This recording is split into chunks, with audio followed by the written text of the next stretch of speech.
नमस्कार दोस्तों, उषा की आवाज चैनल में आप सभी का स्वागत है। हमारी आज की कहानी है नई सुबह। प्रवास जोर जोर से प्रीति के ऊपर चिल्लाते हुए कह रहा था, जा अपने बाप के पास जाकर पैसे लेकर आ, नहीं तो इस घर में कदम मत रखना। सास सुदर्शना उसकी बातों को बढ़ावा दे रही थी और बहू की छोटी सी छोटी बात को बढ़ा चढ़ाकर उससे बताते हुए आग में घी डालने का काम कर रही थी। प्रीति अपमान का घूंट पीकर वहां से मायके के लिए निकली और सोच रही थी कि शादी को अभी 1.5 साल ही हुआ है, परंतु वह ससुराल में कम और मायके में ज्यादा दिन तक रही है। हर 2 महीने में प्रवास और सुदर्शना उसे पैसों के लिए मायके भेज देते थे। यहाँ रहकर भी मैंने कोई सुख के दिन नहीं बिताए। प्रीति को देखते ही उसके माता पिता विमला और प्रमोद दोनों का मन दुखी हो गया था। प्रीति को भी पिता का चेहरा देखने में शर्मिंदगी महसूस हो रही थी। वह सीधे अपने कमरे में चली गई और रोने लगी। माता पिता ने उसे कुछ देर अकेले छोड़ देना उचित समझा। प्रीति दूसरे दिन सुबह उठी तो विमला चाय लेकर आई। प्रमोद भी वहीं आकर बैठ गए। प्रमोद सोच रहे थे कि प्रभास ने अब कितने रुपयों की डिमांड की है, यह जानना चाह रहे थे, लेकिन डर रहे थे कि मैं उसे पूरा कर सकूंगा या नहीं। उसी समय पोस्टमैन ने आकर एक कोरियर उनके हाथ में रख दिया। प्रीति और विमला दोनों ने पूछा कि कोरियर कहाँ से आया है। प्रमोद ने कहा, सब्र करो, मैं बताता हूँ। कहते हुए उसे खोलकर देखा तो उसमें एक कवर था। कवर में तलाक के पेपर थे और साथ ही एक चिट्ठी भी थी। प्रमोद उसे खोलकर पढ़ने लगे। उसमें लिखा हुआ था कि प्रमोद जी, आपकी बेटी से शादी करके मैं पछता रहा हूँ, क्योंकि शादी के 1.5 साल में ही 1 साल तो वह मायके ही रह रही है। मुझे उससे कोई फायदा नहीं है, साथ ही दूसरे लड़कों के साथ घूमती रहती है। मुझे ऐसी लड़की नहीं चाहिए। उसे आप अपने घर में रख लीजिए। आपको विश्वास नहीं होता है तो इस कवर में थोड़े से फोटो सबूत के तौर पर रख दिए हैं, चेक कर लीजिए। हाँ, अगर बेटी को मेरे पास वापस भेजना चाहते हो तो अपनी जायदाद के 3 हिस्से कीजिए और 1 हिस्से के साथ अपनी बेटी को भेज दीजिए।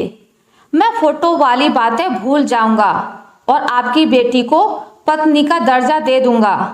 प्रमोद ने जल्दी से कवर में टटोलकर देखा तो कुछ फोटोग्राफ मिल गए थे, जिनमें प्रीति के दूसरे आदमियों के साथ में फोटो थे, जिन्हें देखते ही उन्होंने आंखें बंद कर ली।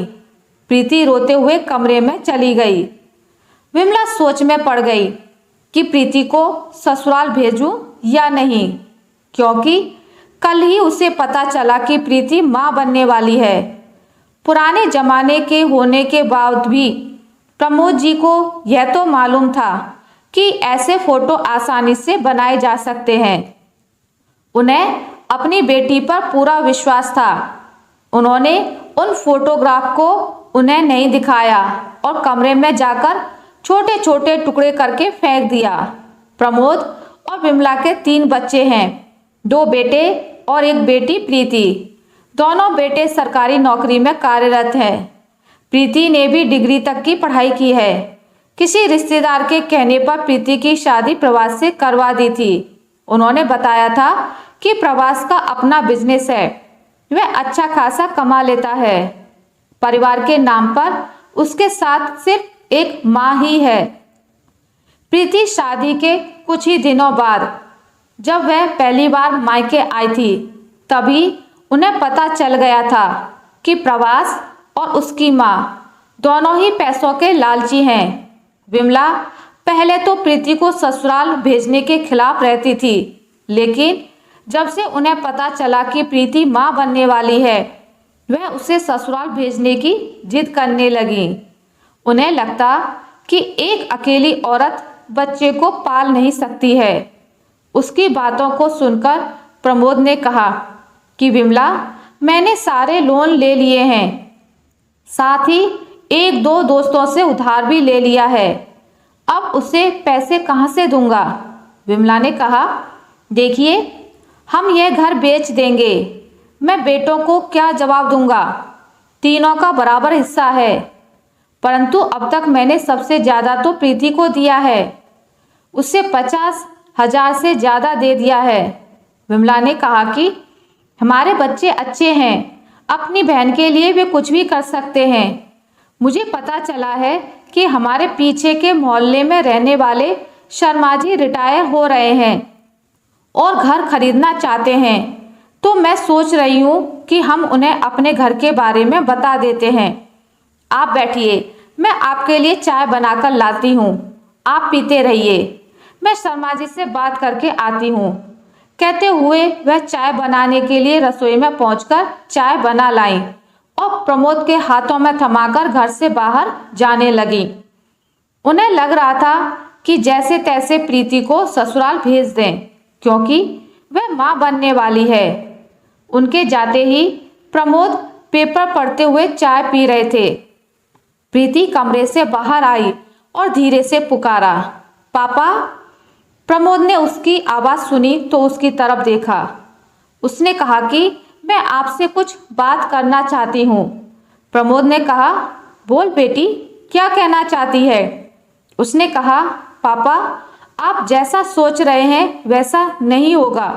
प्रवास और उसकी माँ इंसानों के भेष में दानव हैं।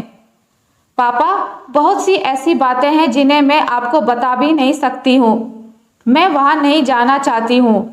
आप कितने भी पैसे दे दें, वह सुधरने वालों में से नहीं है। मैं यहीं आप लोगों के साथ रहना चाहती हूँ, अगर आपको कोई ऐतराज ना हो। अगर आप अपने साथ नहीं रखना चाहते हैं तो कहिए, मैं यहाँ से चली जाती हूँ या फिर आत्महत्या कर लेती हूँ। पापा, मेरे लिए एक छोटी सी नौकरी दिलवा दीजिए, यह आपके लिए बहुत ही आसान है। प्रमोद ने कहा, तुझे कुछ करने की जरूरत नहीं है बेटा, मैं हूं ना। तुम अपनी माँ की बातों पर ध्यान मत दो। मैं VRS ले रहा हूं ना, तो ऑफिस में एक रूल है कि VRS लेने वाले परिवार के किसी भी एक सदस्य को मेरी नौकरी दी जाएगी। मैं तुम्हारा नाम लिखवा देता हूँ।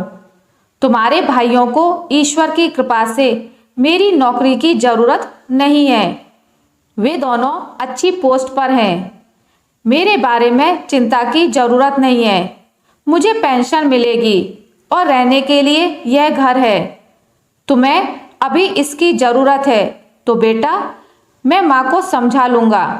तुम जल्दी से अपने सर्टिफिकेट लेकर आओ, मैं जेरोक्स कॉपी निकाल लाता हूँ। कल हम दोनों कार्रवाई पूरी करने के लिए ऑफिस चलेंगे, ठीक है? और हाँ, अपनी माँ से कहना कुछ जरूरी काम से गया हूँ, आ जाऊँगा। प्रमोद की बातें सुनकर प्रीति फुदक कर कमरे में सर्टिफिकेट लाने के लिए जाती है। उसके चेहरे पर बहुत दिनों बाद मुस्कुराहट आई थी। इसके बाद प्रीति ने प्रवास को तलाक देकर एक नई जिंदगी की शुरुआत की। हाँ, माँ ने जरूर आपत्ति की, लेकिन उसके पापा ने उनको भी समझा दिया कि अब हमारी बेटी अपने पैरों पर खड़ी है और खुश है, और हमें क्या चाहिए? हमें हमारी बेटी की खुशियों के बारे में सोचना चाहिए, ना कि समाज के बारे में। समाज का क्या है? लोग 4 दिन बातें करते हैं, फिर अपने अपने कामों में व्यस्त हो जाते हैं। आशा करती हूँ आपको मेरी आज की कहानी अच्छी लगी होगी। अगर आपको मेरी कहानी अच्छी लगी है तो इसे लाइक करें, ज़्यादा से ज़्यादा शेयर करें, और अगर आप मेरे चैनल पर नए हैं तो इसे सब्सक्राइब करना ना भूलें। मिलते हैं एक नई कहानी के साथ, तब तक के लिए नमस्कार।